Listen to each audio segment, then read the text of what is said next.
हर हर महादेव, जय भोलेनाथ। दोस्तों, नित्य पूजा पाठ में आपका स्वागत है। आज हम जानेंगे कि आषाढ़ महीने की अमावस्या कब है, अर्थात जुलाई में 2026 में अमावस्या तिथि कब पड़ रही है, क्या विशेष काम करने चाहिए और उपाय करने चाहिए, माता लक्ष्मी की प्रसन्नता हेतु हमें क्या करना चाहिए, इस दिन क्या नियम करना चाहिए।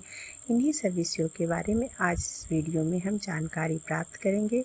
तो जानकारी अच्छे से या ध्यान से सुनिएगा, क्योंकि इस बार जो अमावस्या पड़ रही है वो विशेष है, खास है। तो इसलिए आप लास्ट तक वीडियो के बने रहें, तभी आपको संपूर्ण जानकारी प्राप्त होगी। लेकिन दोस्तों, यदि वीडियो थोड़ा भी हेल्पफुल लगे तो लाइक अवश्य करिएगा। तो सबसे पहले जान लेते हैं कि इस बार जो अमावस्या है पुनर्वसु नक्षत्र में पड़ रहा है, इसलिए यह दुर्लभ संयोग बन रहा है।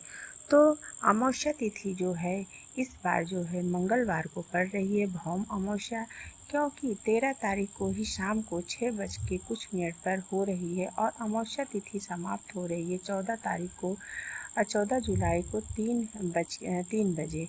पर अब ध्यान रखने वाली बात यह है कि जो उदय तिथि की अमावस्या है वह 14 जुलाई को है, मंगलवार को मिल रही है। तो 14 जुलाई मंगलवार को ही अमावस्या तिथि मनाई जाएगी, इस चीज़ का ध्यान रखें।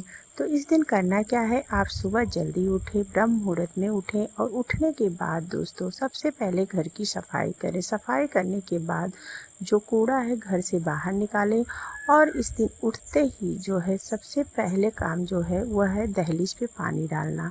दहलीज पे पानी डालें, घर की सफाई करें, कूड़ा बाहर निकालें। उसके बाद जो है स्नान करें। स्नान अगर आपके आसपास कहीं नदी सरोवर है तो वहाँ स्नान करें, नहीं कर पा रहे हैं तो घर पर आप गंगा जल मिला के ठंडे जल में आप स्नान करें, काला तिल मिलाकर। और उसके बाद दहलीज पूजन अवश्य करें।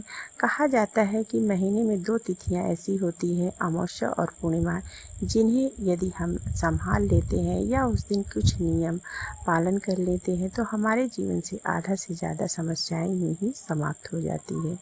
तो दहलीज पूजन अवश्य करें। उसके बाद आप तुलसी पूजन करें। सूर्य भगवान निकले हैं या नहीं निकले हों, लेकिन जल अवश्य दे दें।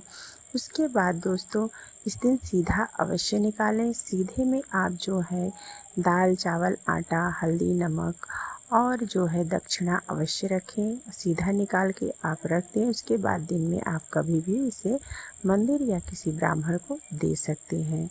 और इस दिन जो है मंगलवार की अमावस्या पड़ रही है, तो आप जो है दान में विशेषकर मसूर की दाल, लाल चीज़ों का दान करें। इससे आपके ऊपर जो है कर्जा, ऋण, रोग दूर होगा। जीवन में अच्छे मतलब जो भी आपकी समस्या है समाप्त होगी।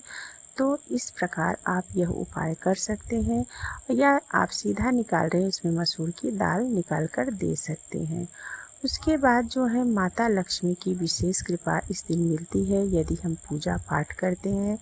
अमावस्या के दिन दिवाली भी दोस्तों मनाई जाती है, जैसे कि आप सबको पता है। तो इस दिन मैंने और अन्य वीडियो में बताया भी है कि खीर से माता लक्ष्मी का हवन किया जाता है। यदि आप खीर से हवन नहीं कर पा रही हैं तो आप जो है तुलसी जी के पास आप जो है 2 लौंग डाल के जला दें, थोड़ा इत्र डाल के जला दें। उसके बाद वहाँ जलाने के बाद 5 मिनट बैठें और नाम जप करें।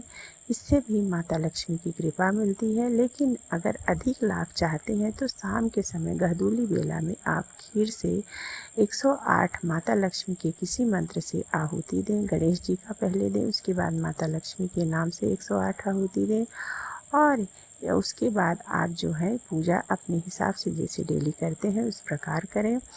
तो इस प्रकार से जो है आप अमावस्या के दिन यह कार्य अवश्य करें। इससे जीवन में सुख, शांति, समृद्धि अवश्य ही आती है। और दोस्तों, गाय को रोटी और कुत्ते को रोटी देना इस दिन ना भूलें, यह भी ध्यान रखें। तो दोस्तों, जानकारी अच्छी लगी हो तो लाइक और सब्सक्राइब अवश्य करिएगा। धन्यवाद।